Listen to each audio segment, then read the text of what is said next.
молдеке арақ ішсе гусул бузулабы? Кээде шайтан басып ичип алам.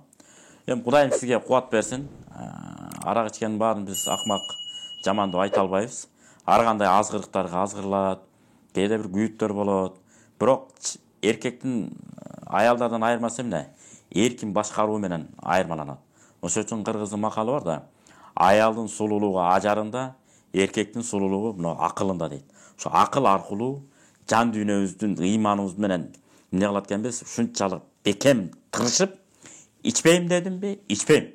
Болду деп туруп, адам бир жолу төрөлөт экен, бир жолу жашайт экен, бир жолу кайтпас дүйнөгө кетет экен.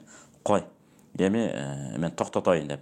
Мына Мелиң Албаев атабызга, Байдылда Сарнагоев атабыз мына какшыгыр менен жазат го.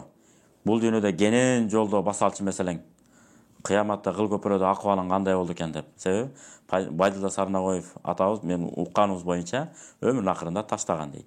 Мына ошол сыяктуу ичкилик бул не бир сонун, кээни, кыйын, асыл адамдарды да эмне кылат? Кууратып, талкалап жок кылат. Ошон үчүн тыштайм деп туруп эле тыштап кое бериш керек.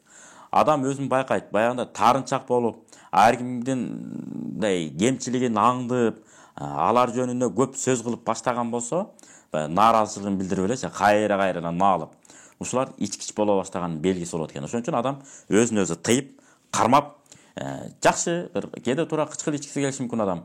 Анда максым ичиңиз, калемпир ичиңиз, мурч ичиңиз, шорполорго куюп алып, акырын сеип алып. Анан Кудай буйрса, анан кымыз ичиңиз. Албетте баягы өзүнүн жолу менен эмгектенип, тоолорго чыгып алып ичсе болот. Арактын ордуна. Арак деген бул мас кылуучу нерсе да, бул арам болуп эсептелет. Ошондон токтотуш керек. Анан эми гусул маселесине келе турган болсок, бул мустахап болот. Кайра жуунуп коюш керек. Анткени билесиздер, арак ичкен адам сасып калат, башкача болот. Бирок гусул алуу важип болбойт. Болгону эмне кылыш керек? Мустахап. Жуунуп койсо жакшы болот.